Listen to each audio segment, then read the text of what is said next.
નમસ્કાર મિત્રો આજની વિડીયોમાં વાત કરીશું દેશ અને દુનિયાના સુપરફાસ્ટ સમાચારની। સૌપ્રથમ વાત કરીએ તો દિલ્હીમાં પારો ગગડ્યો છે, નાઇટ શેલ્ટરમાં આશરો। દેશની રાજધાની દિલ્હીમાં ઠંડીનો વધારો થઈ રહ્યો છે।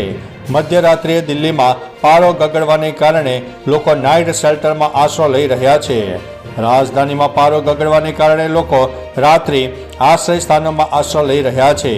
ઉલ્લેખનીય છે કે all India institute of medical science પાસેના આ રાત્રિ આશ્રયના દ્રશ્યો છે જે સોશિયલ મીડિયામાં વાયરલ થઈ રહ્યા છે। અન્ય મહત્વના સમાચારની વાત કરીએ તો ગુજરાતમાં કોરોનાના 5 નવા કેસ નોંધાયા છે।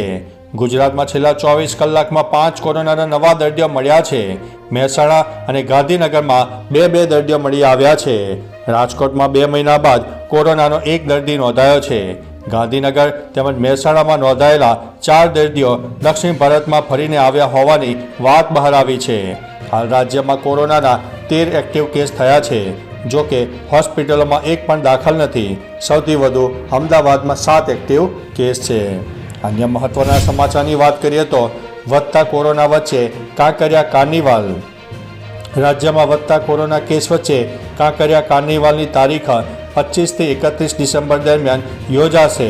લોક ડાયરો, સૂફી ગઝલ, ખાનગી સ્કૂલના બાળકો દ્વારા dance performance, Shiv Tandav, senior citizen દ્વારા દેશભક્તિના ગીતો, દિવ્યાંગ બાળકો દ્વારા ગીત, સિંધી નાટક, નૃત્ય નાટિકા, બોલિવૂડ ફ્યુઝન સહિતના વિવિધ કાર્યક્રમનું આયોજન થયું છે।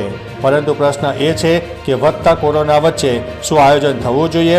કમેન્ટ કરીને તમે માહિતી આપી શકો છો। તો ચાલો મિત્રો, ફરીથી દેશ અને દુનિયાના સુપરફાસ્ટ સમાચાર લઈને મળતા રહીશો। ત્યાં સુધી અમને રજા આપશો। નમસ્તે।